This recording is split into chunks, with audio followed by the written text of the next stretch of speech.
你知唔知黃老吉見到我舉手個樣啊？佢笑僵硬嘅喎。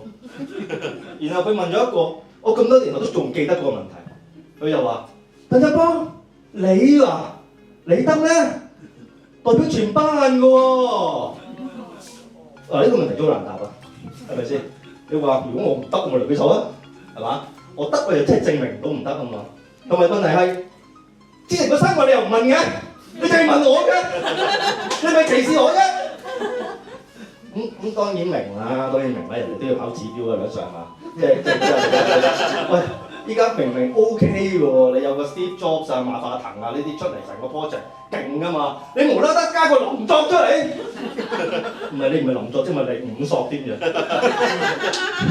好彩後邊有個同學突然之間爆咗句：唔係啊 Sir， 鄧一邦得㗎，佢啲爛 gag 好好笑㗎。咁我唔知佢幫我定係咩啦。咁我好明顯就做唔到個 effect 啦，因為最後啊黃老吉都係話咁樣啊，投票啦，投票決定啦，好醒啦，佢諗住喂有啲嘢，如果你哋全部同學都話唔得嘅話，唔使我出手啊嘛，係嘛？點知咧都唔知係咪我人緣太好啦，馬雲真係冇出現啦，全票通過，咁我就真係有機會同嗰班 Elon Musk 一齊去 pat 辯論啦。同咗佢哋之後咧，我先知道咩叫做優秀。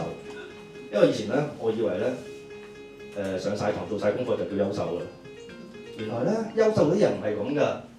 優秀嗰啲人咧係做晒功課，但係話自己冇做功課，跟住成績好好㗎。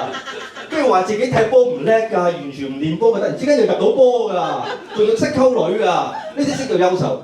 我叫做應該係叫做近朱者赤啦，咁啊同佢哋 pad 啦，咁所以我先知道咩啦。但係雖然我幾年之後啦會考啦，冇佢哋咁叻啦，又十優大優啦，但係我係做咗我間中學嘅中辯隊隊長。